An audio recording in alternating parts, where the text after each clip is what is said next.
Salut à tous et bienvenue sur Astrodobson, j'espère que vous allez bien.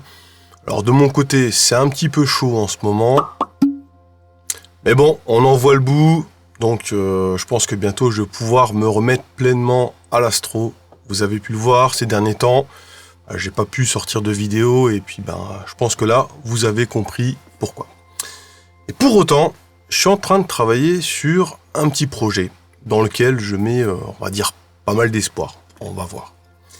Alors, si vous suivez la chaîne depuis quasiment 2 ans que je l'ai ouverte, vous connaissez un petit peu ma méthode de fonctionnement. Je travaille sur un projet vraiment à fond, et puis une fois que c'est bien mûr, je vous le présente. Là, on va faire un petit peu différemment. Je vais vous présenter un projet en cours. Un projet qui est loin d'être abouti. Et je vais avoir potentiellement vraiment besoin de vous, de votre participation. Donc, aujourd'hui, je vais vous montrer ce sur quoi je suis en train de travailler. Alors, vous avez vu mes vidéos, on a, on va dire, un petit fil conducteur depuis tous ces mois sur le temps de pause. Alors, il y a quasiment 1 an, même un peu plus d'1 an, j'avais commencé en lançant un petit fichier Excel qui étudiait le fameux temps de pause maximum et cette notion des 30 secondes maximum de temps de pause dont à ce jour je sais toujours pas d'où ça sort, et on a vu que c'était loin d'être la vérité, que le temps de pause était fonction de votre imageur et puis fonction de la position de l'objet. On a vu que ce temps peut en effet être vraiment en dessous, mais pouvait monter très haut, dépasser la minute. Et tout ça a donné lieu l'année dernière à la création du logiciel Astro Target Selector. Je vous invite à aller voir la vidéo de présentation, je vous la remets en lien, et puis télécharger ce logiciel, essayez-le, il est vraiment sympa. À l'usage, on s'est rendu compte que souvent, le temps de pause maximum théorique, on arrive à le dépasser, et puis quand ce temps commence à dépasser les 40-50 secondes, ça devient de plus en plus difficile. Alors, on pourrait se dire que la théorie est fausse, mais on pourrait se dire aussi que il y a quelque chose d'autre. Il y a un autre paramètre qui fait qu'on n'arrive pas à aller plus loin. J'ai poussé un petit peu mes recherches, et à part cette théorie de la rotation de champ, on peut se dire que ça vient aussi du matériel, du télescope, de son réglage, mais aussi de son système de pilotage.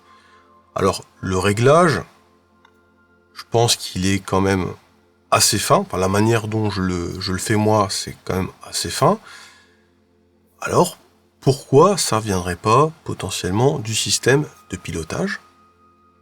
J'ai donc étudié via notamment un logiciel qui s'appelle Wireshark les échanges qui se font entre le télescope lui-même, sa carte moteur, et le logiciel SceneScanApp, qui est le logiciel qui permet d'envoyer les ordres. Alors, après avoir passé quand même pas mal de temps là-dessus, je me suis rendu compte de choses assez intéressantes, notamment que le télescope reçoit toutes les secondes un ordre différent, une modification de la vitesse, et parfois de choses, on va dire, assez aberrantes. Le télescope semble s'arrêter de manière très ponctuelle, mais il s'arrête, ou alors accélérer, encore une fois, de manière ponctuelle. Et je me suis demandé, mais est-ce que ça serait pas ces mouvements brusques qui créeraient potentiellement des défauts sur nos photos, et qui ne seraient pas une source de diminution de la qualité des photos au même titre que la rotation de champ. Alors le dire, c'est bien, le vérifier, c'est mieux. Et là est née cette idée d'ajouter à notre logiciel SceneScanApp des options qui permettraient de paramétrer finement, de venir intervenir de manière volontaire sur le suivi sidéral. Et ça, c'est le projet Alt-Az Sidéral Tracking ++. On verra vraiment à la fin si c'est ++ ou pas. Je vais vous le présenter tout de suite. On va passer côté ordinateur. Alors voici la fenêtre principale. Enfin, c'est d'ailleurs l'unique fenêtre du logiciel. Alors déjà, ce que je peux vous dire, c'est que le logiciel va venir se greffer sur votre configuration logicielle. Il est pour le moment, et je vais faire en sorte qu'il soit totalement compatible de SceneScan App plus Ascom. Parce que l'intérêt de tout ça, ça va être aussi de pouvoir continuer à shooter sur Nina, APT ou tout autre logiciel. Donc il vient, on va dire, en surcouche. Et l'idée va être donc de retirer simplement justement à SceneScan App la notion de maîtrise du tracking sidéral. On va laisser SceneScan App faire tout le reste, les mouvements, quand on fait un plate solving, quand on fait un align with sync, tout ça je le laisse côté SceneScan App. Moi je vais juste prendre le contrôle du tracking sidéral. Là par exemple je vous montre, on est dans Stellarium, connecté en Ascom. Voilà, je suis connecté ici. Bon, j'ai pas mis Nina parce que là on est en mode simulateur. Enfin, il n'y a pas besoin de Nina, mais j'ai tenté du plate solving et tout. Bon, ça fonctionne, il n'y a pas de souci. Et là, en l'occurrence, pour le moment, c'est SceneScan App qui gère le suivi sidéral. L'interface, j'ai essayé de la faire le plus épuré possible. C'est assez compliqué. Mais en gros, c'est les 4 boutons là qui vont nous servir. C'est-à-dire qu'on va pouvoir redonner la main à SceneScan App pour le suivi sidéral, ou au contraire, l'enlever. Et là, on aura 2 modes de fonctionnement, vous allez voir, je vais vous expliquer. Ou éventuellement, on peut stopper, si on a envie, le suivi sidéral. Regardez bien ici. Je le stoppe. Et je lui redonne la main. Là, on a l'indicateur. Alors, c'est quoi l'idée? L'idée, c'est, à mon sens, c'est une conviction, on verra plus tard si ça s'avère être la vérité. Je pense que dans le cadre de l'astrophoto, le télescope reçoit trop d'ordres. Et des fois des ordres aberrants. Donc nous, ce qu'on va faire, c'est que on va rendre ça plus fluide, plus smooth. On va envoyer moins régulièrement des ordres. Potentiellement, imaginons que je suis sur un temps de pause de 20 secondes, on va envoyer un ordre tous les 22, par exemple. Comme ça, 20 secondes de pause, le temps que l'appareil photo fasse le transfert des données vers le PC, on envoie un nouvel ordre de modification de vitesse, et on n'aura pas tout le temps de l'ouverture du capteur, on n'aura pas de modification. Ce paramètre, on va pouvoir ici l'affiner, le changer. Donc là, je peux mettre 10 secondes, voilà, vous pouvez mettre, je crois que j'ai limité à 60 pour le moment, mais on verra à l'usage. Et là, donc, par exemple, imaginons, allez, je veux lancer un changement de vitesse toutes les 4 secondes, juste pour l'exercice, pour qu'on voit. Je vais cliquer sur Tracking Auto. Ici, vous avez une petite barre de progression qui vous permet de voir quand est-ce que le changement se fait. Et on est en mode auto-refresh, c'est-à-dire que c'est le logiciel qui envoie automatiquement toutes les 4 secondes un ordre de modification. On peut voir aussi ici que SceneScan App a perdu la main, entre guillemets, donc c'est plus lui qui gère les modifications de vitesse.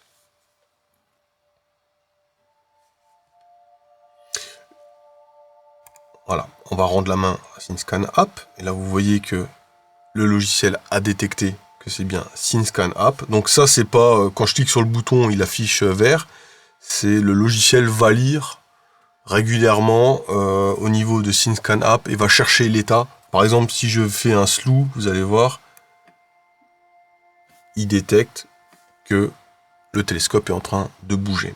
Donc en fait, on va lire les valeurs.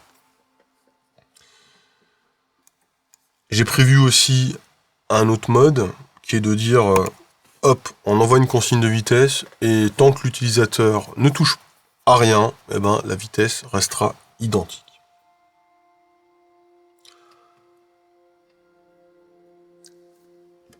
Ici, on a un autre paramètre. C'est la méthode, ou plutôt le paramètre de calcul de la vitesse. Donc j'ai développé, entre guillemets, un algorithme qui permet de calculer la vitesse en Alt et la vitesse en AZ. Et pour ça, en fait, je fais une vitesse moyenne. Donc je demande à mon algorithme où doit être le télescope, et puis où il doit être dans X secondes. En l'occurrence, ici, X, c'est 10 secondes. La position dans 10 secondes, moins la position actuelle divisé par 10, ça nous donne la vitesse. C'est aussi simple que ça. D'ailleurs, cette vitesse, vous la voyez ici. Comme ça vous donne une notion. C'est en degrés par seconde. Et ça, c'est la conversion en pas. Je reprends aussi l'algorithme qu'on avait développé il y a un peu plus d'1 an, qui est le conseil de temps de pause max, qui vous permet donc de savoir à cette position, selon votre lieu d'observation et à la date donnée, le temps de pause max théorique. Ça va permettre justement de mesurer les performances du logiciel.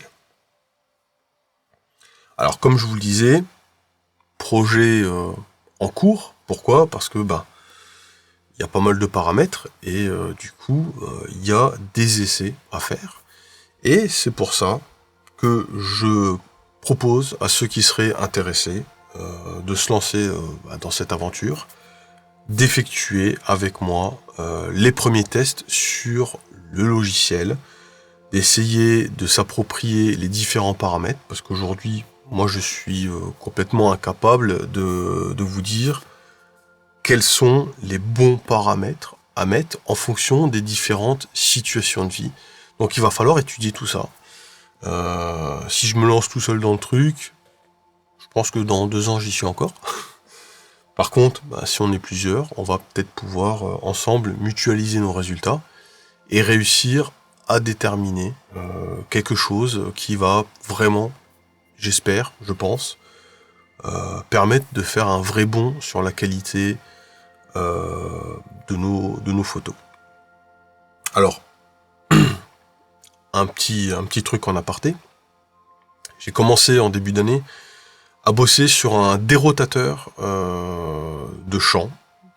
Donc quelque chose qui permet de supprimer totalement la rotation de champ. Donc l'accessoire existe, le logiciel existe d'ailleurs, fait par notre ami Jean-Luc, que je remercie encore une fois. Qui d'ailleurs aussi est derrière ce nouveau logiciel, qui me porte une grande aide au niveau technique. Et donc quand j'ai essayé ce dérotateur, et vous avez pu le voir, j'ai pas fait de vidéo dessus, tout simplement parce que je me suis heurté à un vrai problème, qui est que au bout de 45 secondes, 50 secondes, j'avais systématiquement des problèmes de suivi. Clairement, sur un temps de 50 secondes, pour moi, au niveau du télescope, il se passe des choses. On va pas développer maintenant, si vous voulez, on le développera plus tard.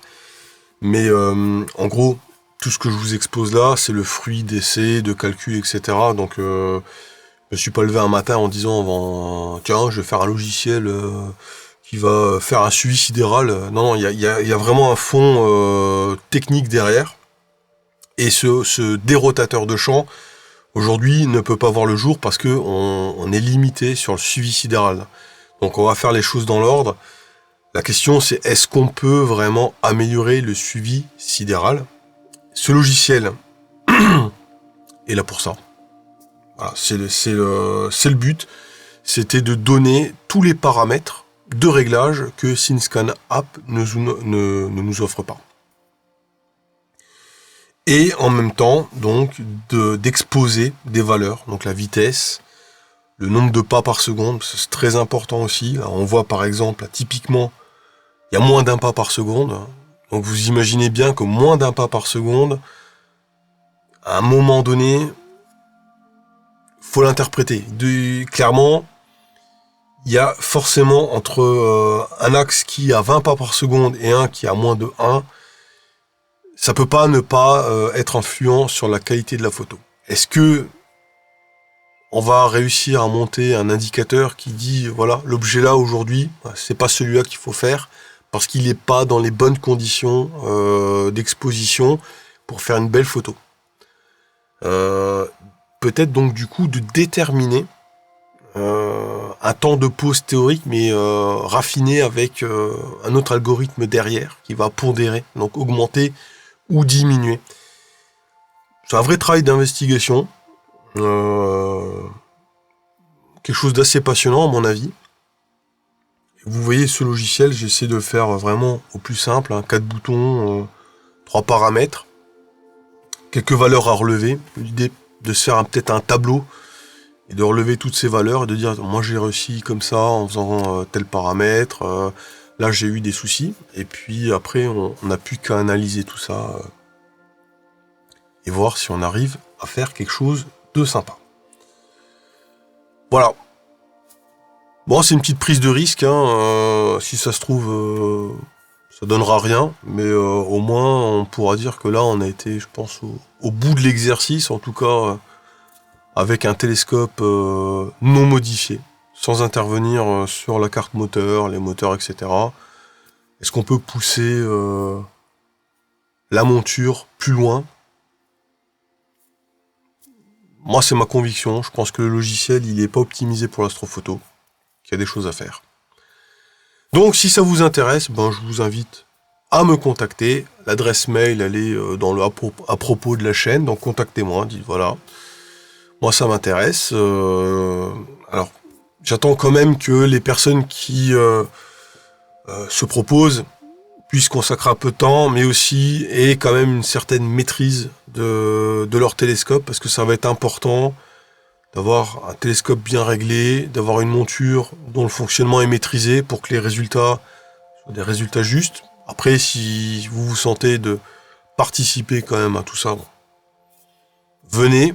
Ça peut être une aventure bien sympa. L'objectif maintenant, c'est avec l'ami Jean-Luc, on va terminer de déboguer ce logiciel. On est en train de le relire un petit peu. Il met son regard d'expert sur mon code. Je suis pas professionnel, moi, de la programmation. Donc, il va certainement trouver des trucs. Et puis, je pense, courant du mois, peut-être courant août, on va sortir une version pour les bêta-testeurs. Donc, ensemble, vous serez invités à le télécharger, l'installer, et puis à le tester. Voilà. J'espère que vous serez quelques-uns à vous joindre à cette petite expérimentation. Et puis pour le reste, je vous dis à très vite pour de nouvelles vidéos.